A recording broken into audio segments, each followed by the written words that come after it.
Today, it's quite an interesting episode. First, it's a prophet who's forever been selling stuff, who has now finally been questioned by government, but also a man that for a very long time claimed to be Jesus has now been called and arrested because he committed a crime that you would be thinking not a man of God. And this is the particular episode. Prove to me that you are a son of God.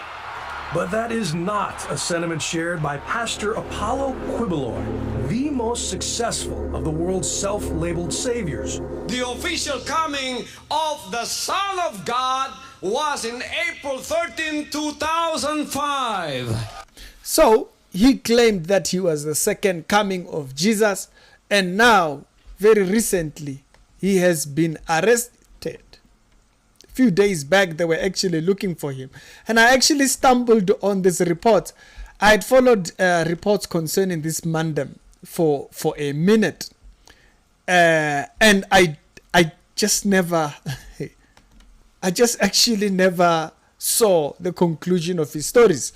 But finally, they have caught up with him. You can see here the BBC reports that the fugitive pastor was caught in the Philippines. He was on the run lately because the police had been looking for him. Finally, but look at what it says he was caught concerning, and we will come here and talk about that. It's the Reality Show with the Daily Christian Commentary videos. If it's the first time over here to be sure, check out the other videos that are down in the pinned comments, and I'm going to check you out over there. First of all, let us talk concerning the arrest of the charlatan prophet, the man who claimed that he was Jesus Christ in the flesh. Now, he didn't hide it. He said it out in the open. Life, sinful thoughts, anger, lust, any of those things. You don't experience those on a daily basis? As a human being? Yes. I have already overcome all of those.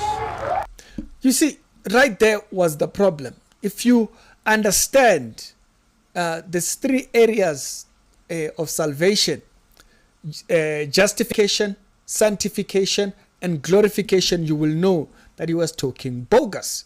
He said when he was in his present body, he had already overtaken all edges of sin in his body. Now, you would then ask yourself, if that was the case, why is it that the crimes that he's been accused of, right there, crimes of what? Things I cannot say. They were looking for him. Okay? So, yesterday the Guardian actually reported that the man surrendered himself.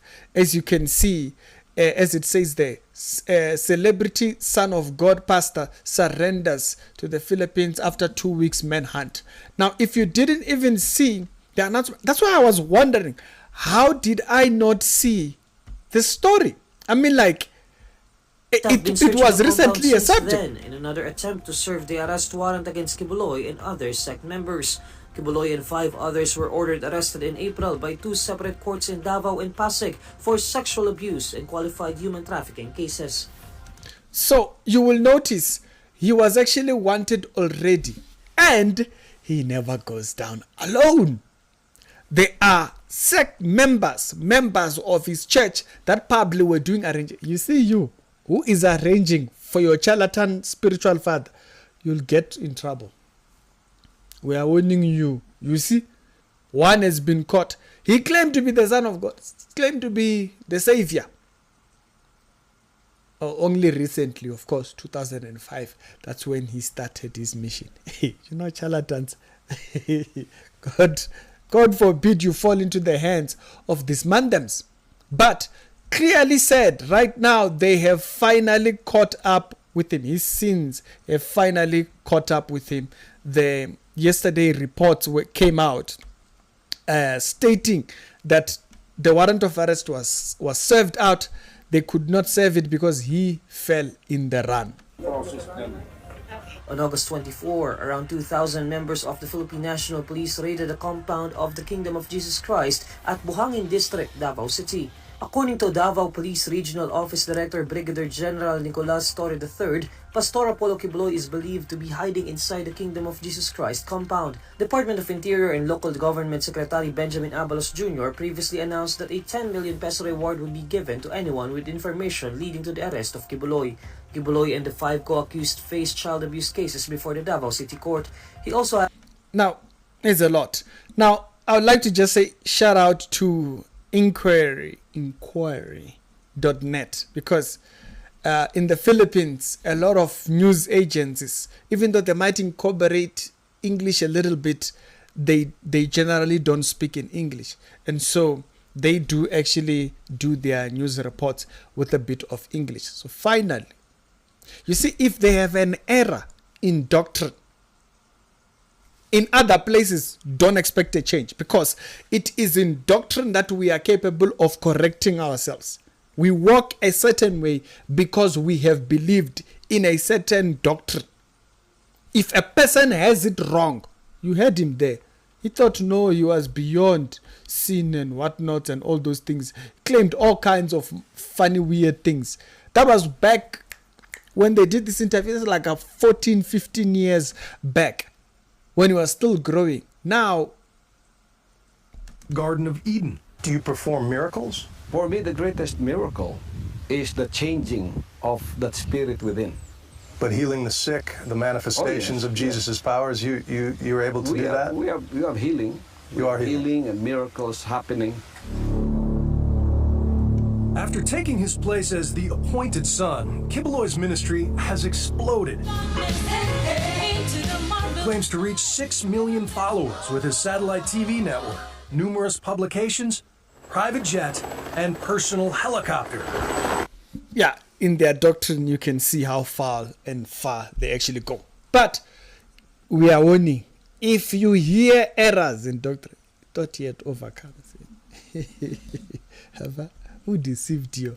But anyways, speaking of people being completely deceptive for years, Prophet Jeremiah Omoto for Wayne has been selling. The mandem has been selling. There's nothing Jeremiah won't sell you. Jeremiah would sell you your breath if he could. Jeremiah, Jeriche, I'm telling you, Jeremiah would sell you thingy. Now, recently he got into a social media battle with a guy called Very Dark Man. He's a social media Instagram personality. Mainly he's on Facebook and Instagram. And the man has been mocking his products. He's been showing them off. Jeremiah even tried to silence this man by using lawyers and all those kind of things. And finally, you know, politicians, they always come last. When we've been struggling and suffering, that's when they come in. So finally, the government has stepped in to evaluate these soaps and products that he's been selling. And as of yesterday, as you can see, the BBC rendered an article right here in Pidgin. And it says that Prophet Jeremiah Fufane reacts to the National, Agency of Food and Drugs Administration control. Yeah, you know that organization that regulates what the public can consume and what not.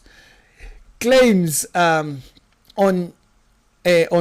subjects of his products being curing and whatnot and stuff like that. So finally they said this is to deceive. These things are deceiving people. Finally, the government says there's no such a thing. There is no such a thing. These products, now this particular website that I opened, it will get me in trouble because it's in Pidgin. So I'm not going to be able to read. I'm not going to be able to read what they have written there. But if you go to the Punch newspaper website, they too have an article, right? And they say that Seals, the Miracle Water factory, probes the particular Delta pastor, which is Jeremiah Omoto in this case, and they go on to state that the National Food and Drugs Administration Control on Sunday said it had sealed a table water factory. I'm guessing that's the one that was doing this stuff for Jeremiah and stuff like that. An advertisement of unregistered and unwholesome miracle water under the pretext of wait a minute, they're actually saying that these products might contain fake registration. Now that's wild. If he has added numbers to say that these particular food products were authenticated by the organization, that would be a criminal offense now. Okay, that would be a criminal offense. But anyways, it's Jeremiah. It's Charlie business. It's Charlie business all the way. Sometimes it helps focusing on doctrine. As a matter of fact, sometimes it's a deception. All the time, it helps to focus on doctrine, because it will save you from so-called saviors. It will save you from robbers. It will save you from people that come to teach and you can see their character exposed out in the open. Someone said, Ricky, why do you only speak about the things? This is an apologetics channel. I only speak about the bad things. I do speak about the good things. You're just not listening. In the very same context where I talk about the false, I speak about the good. The problem is that you are the one who likes the bad. And so it doesn't suit you well. Be very careful when you are warned concerning doctrine, because that's an area where you are able to spot a false or a real one. It's the Rick Show, the daily Christian commentary videos. If it's the first time over here to be sure, check out the other videos that are down in the pinned comments, and I will see you on a later on episode. Don't be deceived. Don't be hoodwinked. Don't let them take your money. Some people, they can't even go to work without a spray of supposed water from so-and-so. These people make merchandise of you. And how do you see a person who's making merchandise? They never stop producing new products. Jeremiah, how many waters does Jeremiah? Over 10. You'll have water of Bethesda, it does this. Water of this one. When does water have recipe? But anyways, with a Charlie, what do you expect? It's Ricky. Other episodes done today, down in the pinned comments, and I'm going to check you later.